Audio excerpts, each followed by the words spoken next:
This is not Saira for the first time when the officials have been involved in pro-separates or anti-India activities during the unrest in Kashmir, even in militant-related activities in last 26 years.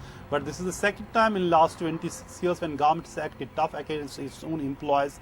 And yesterday, 12 employees, officials have been sacked from government services. Around 150 are still under the government radar. CID department has already, sent the dossiers against these employees, but the government has decided to act against it. Perhaps that this is the first action against them, against 12 officials, and action may follow against the others whose dossiers have been sent by the CID department. In early 90s, during the peak of separatism and militancy, government had that time, sacked during the governor's administration, had sacked 5 employees, senior officials, and that has led to the agitation for 3 months, and government was then administration was forced to reinstate those officials. And this time, apart from besides launching a major crackdown against the separators, stone pelters, and those who are fueling trouble in the valley, more than 9,000 people have been arrested for last 2 months.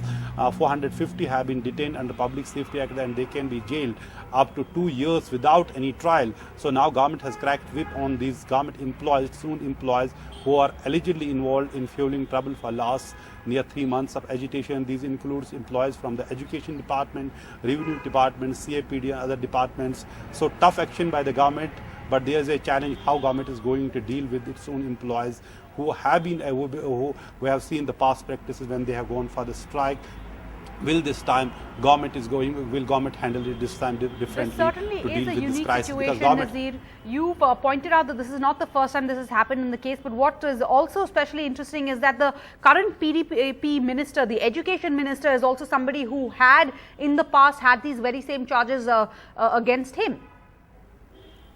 Yeah, exactly. There has been people, for example, you have separatists, they are joining mainstream politics. That's not anything new.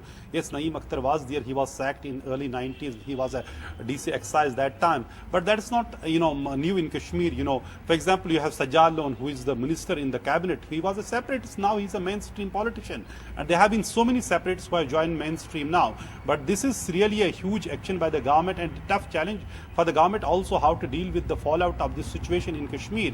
Because on one hand, government has not been able to open schools for last 100 days. They have not been able to open shops or restore public transport on the roads. So challenges are many, and now government has, besides launching massive crackdown against the stone pelters and separatists and all those who were involved in protests for last 100 days, they have cracked whip on its own employees, and 12 employees have been sacked since yesterday.